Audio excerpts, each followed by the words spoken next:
When you poll young people about issues that they care deeply about, that they're anxious about, that they fearful about, climate change is at the top of the list. Ignoring that real fear, which is based on science, unfortunately, would be criminal on our part in terms of as educators.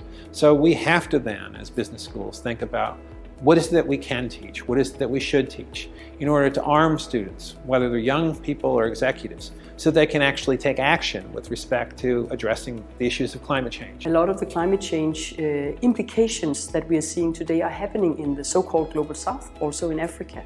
So we need to educate and have educational programs where students are engaged and where students debate and challenge each other and challenge the faculty as well on how can we actually address what is called wicked problems in terms of problems to which we do not already have defined solutions. So we need our students to be innovative, to be creative, to think interdisciplinarity, and to be able to address old problems, you could say, in novel ways. The idea that we need to deal with climate change is not a new one, and it's one that we've acted upon. And I'd also say that that's true of the members of Business Schools for Climate Leadership, the consortium of 8 European business schools, and now we're pleased to add 6 more African business schools to that list. So what are the sorts of things that different schools have done? Well, at Oxford, for example, we put climate into the core. Every student in our MBA program was required to think about systems and systems change, and we focused primarily on climate.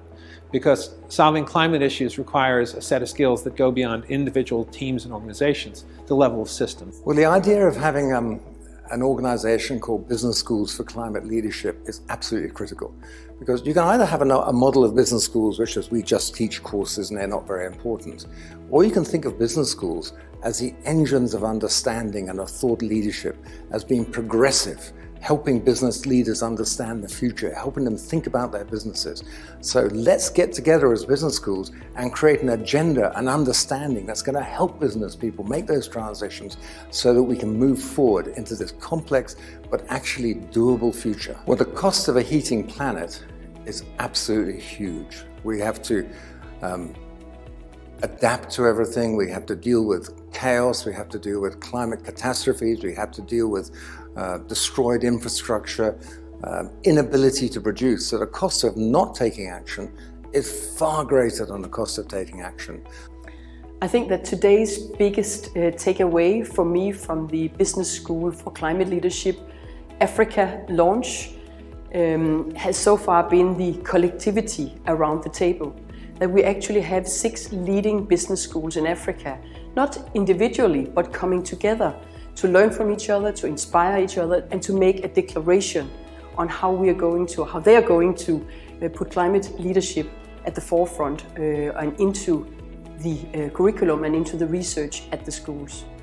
I think the work that's left to be done, and there's much that's left to be done, is leveraging our research and our education, turning that into engagement strategies